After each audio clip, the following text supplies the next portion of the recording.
May mga nakarating sa atin, pero this is allegedly na may 1 billion figure na inaalok kay Tulfo. Ito ang wow trending. First Lady Liza Marcos to the rescue daw kay milyonaryo Kiates Robles.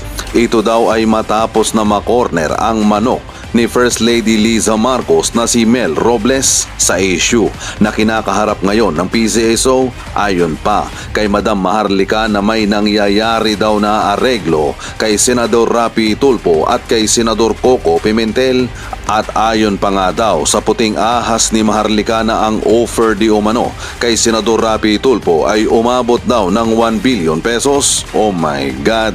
At ang kay Senador Coco Pimentel naman daw ay umabot ng 400 million pesos, matapos kasi na mabisto ang nanalo ng 43 million pesos na babae. Na intriga ang mga netizen dahil sa lumabas daw ito na peke ang winner. At ang damit na suot ng babae na inedit ng PCSO ay kinuha lang pala online at inilagay sa picture na may kasabang babae na edited. Sa picture na may nakalagay na kalendaryo na 2023 bilang background. At totoo kaya ang kwento ng puting ahas ni Maharlika na 1 billion ang inalok kay Senador Rapi Tulfo para manahimik at 400 million naman kay Senador Coco Pimentel? At dahil nga sa panlolokong ito ng PCSO ang mga mananaya at mga netizen, ito ang kanilang komento. Dapat ipakita ang tiket ng nanalo sa loto, tignan kung anong iloto machine ang pinagbilhan, saan ang location at kailan binili o anong oras na issue ang winning ticket. Parang malabo yan kung sino-sino lang ang pinipresent nila sa loto na winner. May duda tayo sa veracity at authenticity ng winning person. Mr. Tulfo, ipakita mo ang angas sa pag-imbestiga sa PCSO, babantayan ka namin. Kapag di na-expose ni Senador Tulfo ang ebidensya sa Thursday, ikaw Madam Fair Lady ang mag-expose kaya si Senador Tulfo mapapahiya sa buong Pilipinas at mawawalan na ng tiwala sa kanya ang mga Pilipino. Senador Tulfo, nasa iyo na ang alas at ang taong bayan, we trust you. Kapag nawala ang investigasyon ni Senador Rapi Tulfo sa loto, bibingo ka, Lola. Hoping na wag silang pasilaw ang mga mambabata sa salapi upang ipagbili ang taong bayan na naghihirap sa taas ng bilihin. Kawawa naman ang taong bayan. Salute you, Madam. May mga source ka na naghahatid ng kademonyuhang gawain dito sa Pilipinas. Hindi magbabago ang Pilipinas kahit sino pa ang maupo. Kapag tumahimik si Tulfo, yan ang sobrang ikakadismaya ng mga bumoto at naniniwala sa kanya at sa AK at saka sa CIS. Sana talaga manindigan si Senador Rapi Tulfo sa katotohanan, hustisya para sa taong bayan at sa ating bayan. Makikita natin kung totoong para sa bayan si Senador Rapi Tulfo, di papatinag sa pressure gaya ng hearing sa sibuyas smuggling. Itinigil tapos na appoint pa sa government position ang involved. We trust you, Senador Tulfo. Sa ating puting ahas na inaareglo ni Lisa Ahas at si Tulfo at yung si Millionario. Naka-move on na ba kayo doon sa incriminating statement ni babaeng ahas o ni Lisa Smugs doon sa sama-sama tayong babangon muli para maging milyonaryo? And I'm so happy, trending, viral sa TikTok, sa YouTube, sa lahat ng social media platform. Ibig sabihin, gising kayo. Sabi ni Mac, may sakit ka, ni Miss Maharlika, wala. Ang ganda-ganda ng ano natin ngayon, ng alindog. Medyo ano lang tayo ngayon. Yung boses natin, nagsipon ako kahapon, di ba? But I am 100% perfectly beautiful. Okay daw. May sipon ka pa? Ako, dami talaga nagmamahal sa akin. But don't worry, I'm okay, okay? Dami kong mga nilalaklak na, hindi alak nilalaklak na paalindog. Okay, so ito na. So kanina, yung pansinin yung boses ko, kunyari sintonado tayo today. Galing ako sa concert, okay?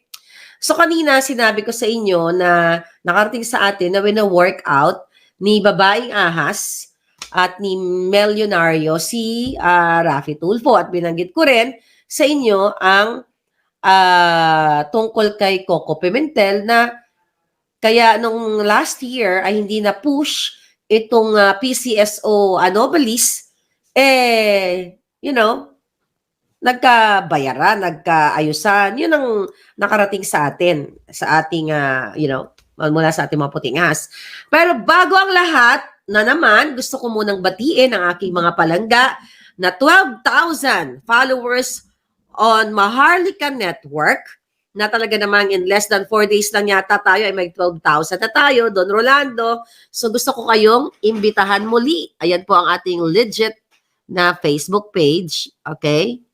And this one, mga hitad, Maharlika Network. So make sure na talagang 12,000 followers. Kasi yung mga mandorobo, ginagaya nila yung kampo ng Presidential Communications, ginagaya nila, di ba? Pinifake nila yung ating Facebook page, you know? Again, kahit namang gurgurin nila ako, kahit gurgurin nila ako dyan sa Facebook, mga day, buhi, mangyapon si Lola. Di ba? Talo ko ang buhay ng koteng. Okay? Ngayon, may pabigas ba para sa 12,000 followers? Gusto niyo bang magnakaw muna ako sa palangga? Gusto niyo bang magnanakaw tayo sa Kaban ng Bayan? No, pag ako nandiyan dyan, hindi yun na kailangan pabigas. Kasi bibigyan ko kayo ng decent life. Di ba? Pang ano lang yan, yung pang pagbigay. Although, nag-giveaway tayo. Pero ang ibig sabihin, hindi dapat tayo mga Pilipino na umaasa na lang sa 1 kilo, 2 kilong bigas kapalit ng pirma sa People's Initiative o mga pamasko. But yeah, paayuda. Okay. Papaayuda tayo, pero ngayon kasi seryoso tayo ngayon, mga palangga. Okay? Mga kaibigan, mukhang, ayon sa ating puting ahas, mukhang hindi nagkakasundo sa backdoor meeting. Okay? Backdoor negotiation. Kasi, may mga nakarating sa atin, pero this is allegedly, na may 1 billion figure na inaalok kay Tulfo. Okay? Yung kay Pimentel, it's done. Base sa ating puting ahas. So, dito sa bagong backdoor meeting o backdoor negotiation, I don't know kung magkano, kung 400 pa rin ba.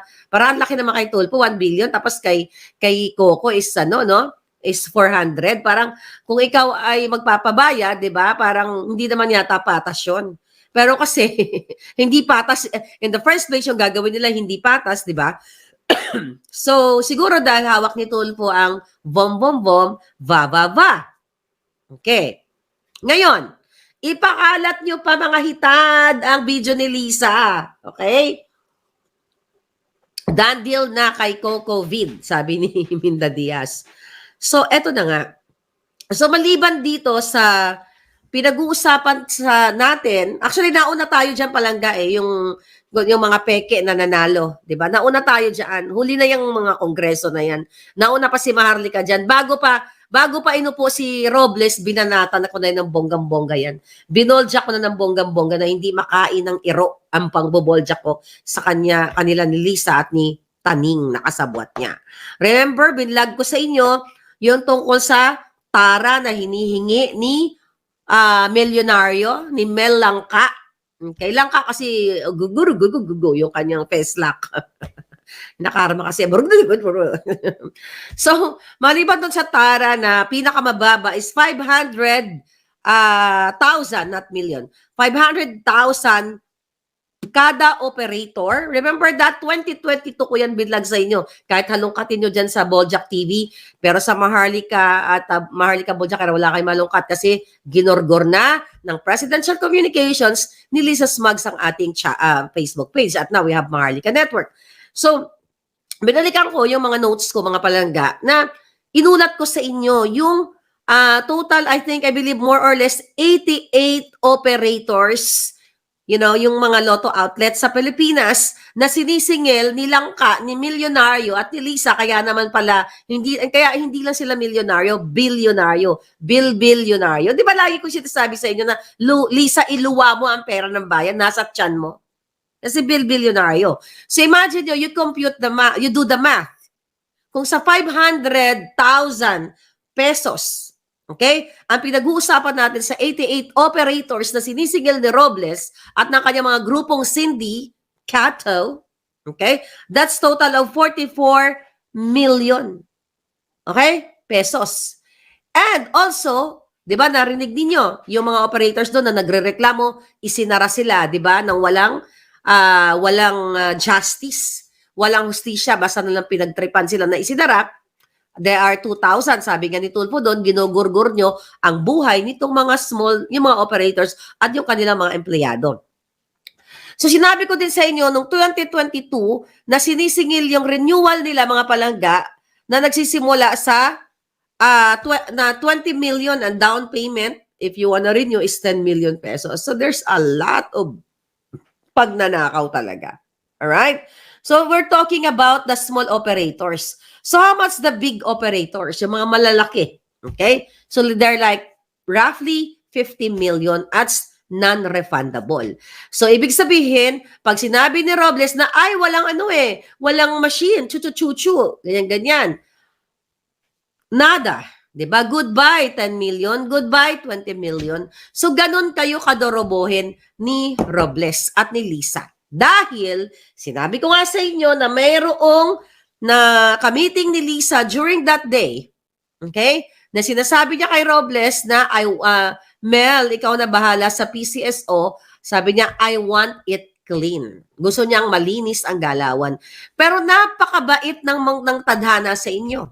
Napakabait ng langit kahit na tayo ay nagdurusa ngayon kasi unti-unti na yung nakikita na nagbubunga yung jutang dyan ng, napapaos na ako sa kasisigaw dito sa tanginang loto na to, tanginang Robles na to at Lisa noong 2022 pa lang. The moment na inupo pa lang si Robles, ako na ang isang jongangera, non-stop, 24/7, kahit tulog ako. Di ba? Nagsasalita ako, minumura ko sila. Ngayon, sinabi ko yan sa inyo para ma-figure out ninyo, magkaroon kayo ng picture, di ba? Yung imahinasyon, not imahinasyon calculation, how much money yung nakukuha nila. So, dun pa lang sa Tara. And this is about operation ni Lisa, ni Robles, ni Mel Leonario, ni Taning at ni Junico. Lahat yan sila magkakasabuat. Dahil kapag demonyo ang pinuno, kahit ikaw ay nagtatrabaho ng tama, sisindakin ka, tatakutin ka. Maaring di ka demonyo, pero tutukan ka or sisindakin ka. Pag hindi mo pinarmahan yan, pag hindi mo ginawa yan, syotay kang jota ka. Ganon, di ba? So marami talaga sila nasasagasaan. Itong mga maliliit na operators na binabanggit doon sa hearing na yon, ang kapal ng mukha ni Robles na nagsasalta yung babae, diba, during the hearing na yun na nga, ginorgor yung kanilang mga outlet kasi wala daw makina, Tapos sabi ang katapang-tapang mo, jutang Jeninas ka, melang ka.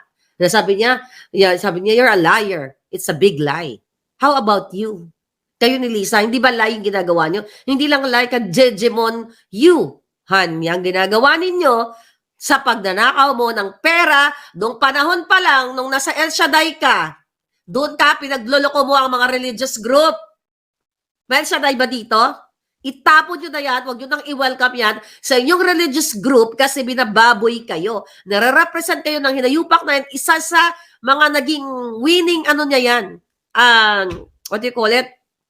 Panangga niya kay Lisa Smugs, kay Kuting ng Norte, kaya yan nakalapit dahil ginamit kayong mga religious group na mga El Shaddai dahil hawak niya daw kayo at may influensya sa inyo. Kaya yan, ni-welcome ni Lisa Ahas kasi ang wini-welcome talaga ni Lisa Ahas sa mga ganyang anomalya ay mga mandorobo, magnanakaw, lahat na. Okay? Kasi gusto nga ni Lisa, bago ka iupo sa kung saan mang pwesto, do you think you can deliver? Yan ang number 1 yung requirement. You can deliver the smugs, smuggling money, pogo, at kung ano-ano pa, lotto money, you know what I mean? So, kahapon pinag-usapan din natin na yung Pacific Online System Corporation na hindi siya qualified. Disqualified supposedly dahil hindi sila nag-submit ng kanilang letter patent. Then, hindi nag-submit ng copyright of their systems or platform. At hindi rin sila nag-submit ng accreditation or certification from any international or recognized gaming laboratories for system security control standards. Okay? Ano pang hindi nila hindi na sinabit? So itong Pacific Online System na ito, mga palangga, na kiniklaim nila na they are 27 years in the industry of online gaming platforms, ay wala silang track record. Okay? Pero iginigiit nila na kahit sila ay walang track record o wala, hindi ka nila na-meet yung requirements at dokumentado yan, nandiyan yan sa PCSO. Kung si Tulfo at the rest of the whoever dyan sa Senado o Kongreso, kung gusto lang kaladkarin si Lisa, si Taning, yan tatlong yan, pati si Kuting, kaladkarin din yung gonggong na yan. Right? Madali lang to mahuli mga hinayupak na to. Okay? Dokumentado yan. Bakit nakapasok si Pacific Online again? Dahil ang nasa likod, sino si Pacific Online System Corporation? Sila ang magsusupply, ayon ito sa mga puting ahas natin, documented, ang mga binibigay sa atin na sa tamang panahon, kung kailangan ni Tulfo sa kanyang hearing, sa message mo lang ako, ipo-forward ko sa'yo, Tulfo. So, kahit disqualified or hindi nila na-meet yung requirements na mga nabanggit ko, ano ang sabi ni pamangkin ni Lisa? Okay? Ang pangalan ay si Martin. Okay? Martin Ledesma. Remember that name? Sinabi ko sa inyo, okay. Ito. Sinabi ko sa inyo kahapon, ang kanyang pangalan, di ba? Si Martin at si Mark Ledesma na pamangkin ni Lisa na tinakot itong winning bidder na na-meet niya yung requirements. Ano ang sabi? You back out or I'll tell Tita Liza. Okay? So yan yung kwento ng PCSO, Presidential Philippine Charity Sweepstakes Office. Again, alam ng buong mundo, even wherever you are, pag sinabing lottery sa kahit anong bansa, ang intention niyan is for charitable help. Okay? Ngayon, yan ang dapat ginagawa. Pero tignan nyo naman mga palangga, you're talking about the TARA, doon pala sa mga operators. They're talking about the system, the service provider na kung saan ginagamit, okay, na technology ng PCSO. Then, naalala ko, the next day after the hearing, ano ginawa ng PCSO? Di ba, tinake down nila, pinost ko yan sa aking Facebook page, sa Maharlika Network. Mag-follow na kayo. Dahil kung hindi, wala akong magagawa. Di ba? So, ngayon, mga palangga, tinake down nila, the next day yung page. Bakit? Yung kanilang website actually. So, ano nangyari dyan? I think nandito sa post ko. May nilinis sila, di ba? Yan yung post natin. So ngayon, ano ang bomba ni Tulfo? Ano yung kanyang vom, ba. O ito, mga hitad. Alright? Site maintenance. Pero okay na ngayon, ito yon mga hitad. Yan, okay? And yan. Okay? Yakita nyo na. Philippine Charity Sweepstakes. And yan. Anyway, mga palangga. Okay. So ngayon, ito na ang chika boom boom. Ano ang pasabog? Sabi ko na nga ba, hindi mapagkakatiwalaan si Raffy Tulfo, puro pasikat, okay, pa-survey, da. Ngayon, ito mga hitad. Ano ang kanyang mga eksenang kaganapan? So, nag-backdoor meeting sila ayon sa ating Juting Jahas. Okay, sa ating Juting Jahas, mga palangga, at mukhang may mga, okay, may presyo pala ang kanila, may, mga trayamo na yung mga trolls na yan. Alright? So, we're talking about what? 1 billion? Di ba sinabi ko to kanina? So, ang nangyari ganito. Ano ba title ko? Baka mawala ako sa title. Okay. Senator Tulfo may bomba sa Thursday. Okay, sa Thursday, magkakaroon uli ng Senate hearing. Di ba, nag-executive session sila. Kung hindi nila ikakansila, magkakaroon uli ng Senate hearing kung saan itutuloy nila yung naudlot nung nakaraan. Okay? Naudlot, di ba? Kaputol ng nakaraan. Ng karaang pagnanakaw. So, ganon. So, ang mangyayari, ayon sa ating Juting Jahas, dahil kung hindi, okay? Pero parang more on, mas mataas ang porsyento na hindi sila nagkasundo.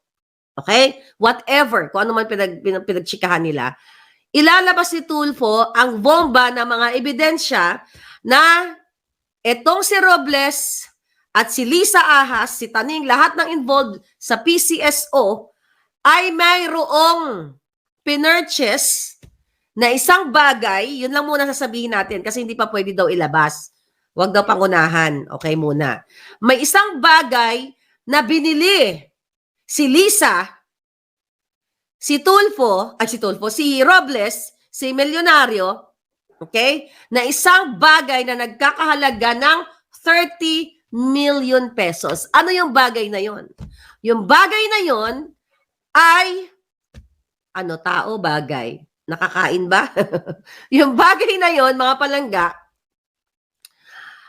ay ginamit, okay? I have to be very careful, mga palangga. Baka mataranta si Lisa Smugs, okay? Ay ginamit para dayain kayong mga mananaya. Worth 30 million pesos. So ilalabas daw ito ni Tulfo sa Thursday. Yun yung bom, baba, na maidadrag kung totoo to. Kaya nga, kung ilalabas si Tulfo, kasi anong araw ngayon? Anong araw sa Pilipinas? Monday. Monday, Tuesday, Wednesday, may 3 days pa. Okay? Marami pang pwedeng mangyari. Pero kailangan ilabas na natin para mag-isip-isip si Tulfo.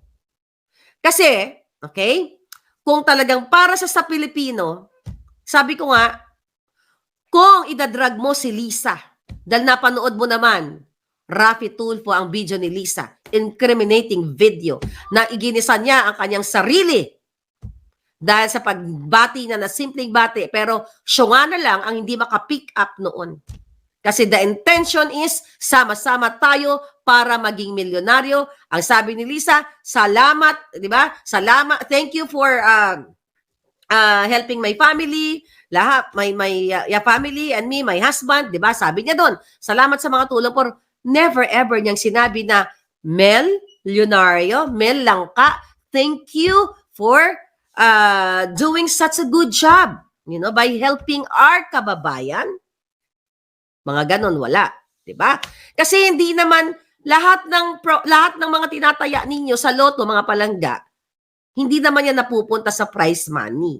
Napupunta yan sa sweldo ng mga tao, logistics and everything. And the most dapat is a charity. Which is walang charity. Puro party ang mga jutang ginines. So ngayon, yan ang hawak ni Tulfong, vom, ba.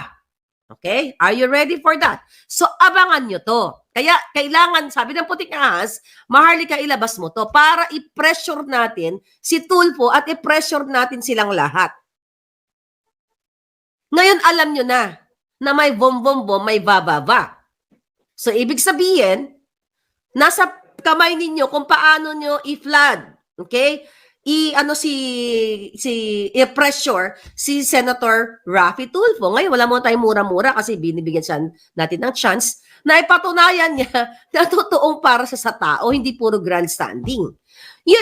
Ang mga politiko naman, okay, hindi naman parang tayo, di ba? Dati minura nyo ako dahil akala nyo dito, nagsisinungaling tayo. Akala nyo, sinasabi ng mga hitad, nag-sargraping si Maharlika kasi, hindi lang nabigyan. Alam mo, ang dami nilang inilabas sa akin ng mga kasinungalingan, mga black ops ni Lisa, mga kasinungalingan na, si Maharlika nag-apply ng ambassador, hindi na pagbigyan.